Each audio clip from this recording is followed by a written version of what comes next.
Hello everybody, welcome to my video for today. I'm so excited to jump into this topic. So today we're going to be talking about how to avoid the summer slump as a licensed mental health therapist in 2024. Now, I have done this topic often over the years, but I wanted to make sure that you guys had current and relevant information because our field is changing. The industry is changing. The way people make decisions, it's a little different now. So I wanted to make sure that you were prepared and that I could give you some practical strategies for you to use to help you with the summer slump this year. Now, let me introduce myself. I know many of you are new here. Thank you so much for following my channel. Thank you for liking and subscribing. Thank you for listening to the CEO Clinician podcast, like all the things. Thank you so much for being here. So I'm Cameisha Brewer Dickerson. I'm an LPC and I practice down south in the state of Arkansas, and I am a professional speaker. I'm an LPC. I'm a business and marketing consultant for therapists, and I love what I do. And what I get to do every single day is teach therapists just like you how to set up, structure, market, and scale their solo mental health private practice. And I do that through a lot of different programs. Private Practice Ready is my signature 8-week program for therapists looking to start their private practice. And then the CEO Clinician Vault membership, that's a group coaching program for therapists who are ready to scale. So if you want more information, make sure you click the links below in the bottom of this video. Now, let's get to the goods. Let's talk about how to avoid the summer slump in 2024.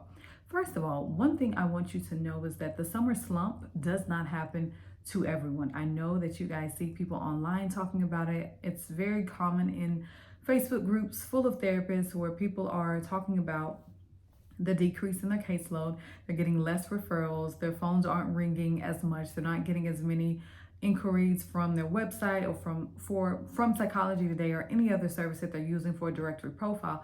But I need you to know that is not everyone's story, okay? So just because you hear it a lot, that doesn't mean that it's gonna happen to you too, right? So I wanna give you some encouragement and some peace to let you know that you really could be the X factor and the outlier that does not experience the summer slump. The therapists that I work with through my signature programs, many of them, they do not experience the summer slump. And some of them probably wish they would just a little bit so that they could get a break or get some rest. But it's a lot of factors that go into whether or not a therapist will experience a summer slump. So just to help with your brain and your worries and your anxiety and your concern, I need you to know that it does not happen to everyone, even though you see a lot of people talking about it. Because red flag, I'll tell you this as a business and marketing consultant who works really hard to teach therapists on how to be proactive and how to avoid it. The therapists who are talking about how wrong their businesses are and like how bad they're doing with their marketing and the lack of referrals, those usually aren't the therapists who are also working on their business. Because the therapists who are working on their businesses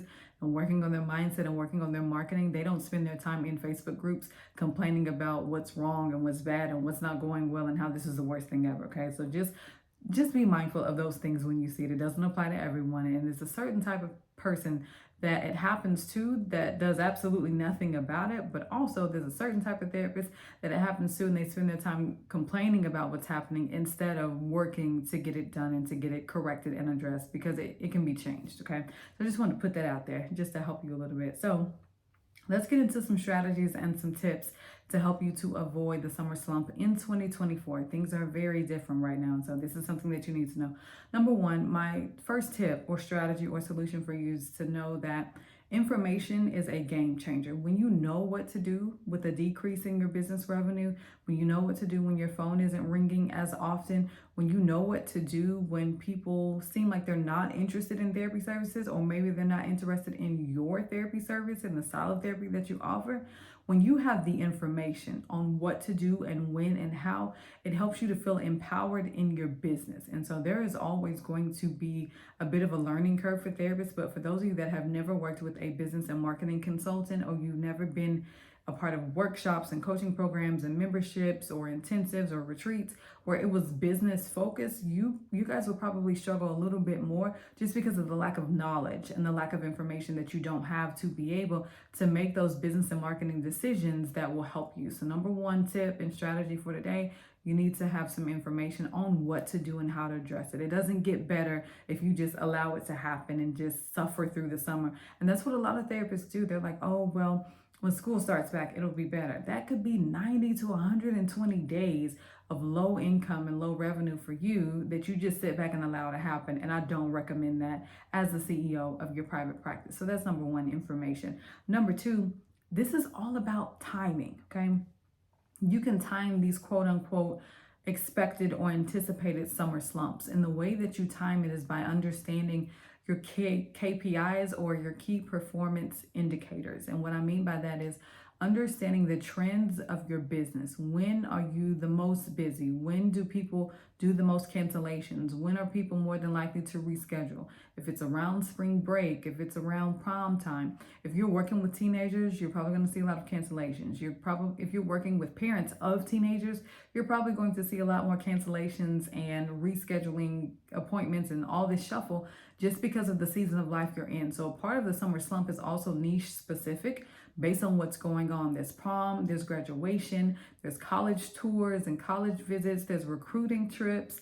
Parents are trying to save money and get housing deposits for dorms for their kids. So sometimes therapy does not become a priority, but if that's the population you serve, you need to be able to time that, and you need to be proactive in what you do and how you address it, because you know that it's coming. So before May and before March, like before the spring gets here, you need to start preparing for the summer by, in my opinion, doing some things to monetize your other skill sets besides therapy.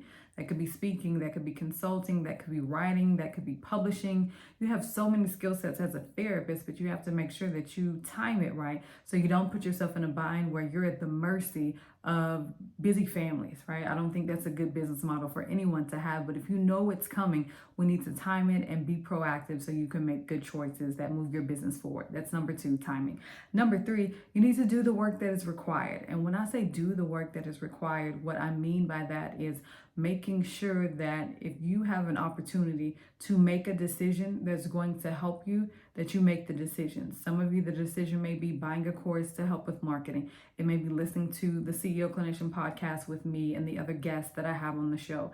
It may be taking some time where you pick up a second job on the weekends, and that second job is not clinical, right? And I'm Southern, so we see pride and humility a little different, and we're not afraid of hard work, but that's a part of my core values. But I think as a therapist that you have to do whatever it takes if you need extra income for your family. Right now, I waitressed in college, right? And so I don't see myself ever going back to waitressing as a licensed clinician. But if my options are for my family to struggle or me go back to waitressing on the weekends, I'm probably going to pick up a couple of shifts so I can make extra money to be able to provide for my family. And there's nothing wrong with that. So when I say do the work that is required, that means all the work. So if you have hobbies, if you have skills, if you're good at cutting the yard, if you're good at doing hair, or you make pottery, or you have organizational skills where you can help someone to make over their house or redo their master bathroom or closet, do those things. Doing the work that is required is just what is required temporarily to get you through the summer. Everything doesn't have to be glamorous. It doesn't mean increase your caseload, because honestly, if you're able to do it, I think the summers are also a great time for you to take off and get some rest as a therapist. And so having all of these different options of knowing what to do and when to do it, but also doing whatever it is that is required legally and ethically, of course. But when you do those things, before you know it, the summer will be over and we will be right back to the approaching months of seasonal depression, seasonal affective disorder, people dealing with depression, days getting shorter, it's darker, it's cold, snowstorms, like all the things. And so that's when we see an influx of clients. But honestly, that's not true for everyone else either, right? Everyone doesn't experience the fall increase in clients just because it's winter. It doesn't work like that. You still have to market. You still have to show up. You still have to be visible. You still have to position yourself in our industry as a thought leader in the field. And if you choose to do nothing, if you don't do the work that's required, you don't time it right, and you don't have the information that you need, you probably will experience a summer slump. And your summer slump may carry over into the fall and winter seasons, but it doesn't have to be like that, okay? So that's all I have for y'all today. I hope these 3 tips were helpful for you. Make sure you check out all of the links and the descriptions for this video. I'm going to include some additional resources to help you make it through the summer slump. So thank you guys so much for watching this video. Thank you for listening. Thank you for downloading and subscribing and sharing. And please make sure you share it out with another therapist who needs it. And I will see you in the next video.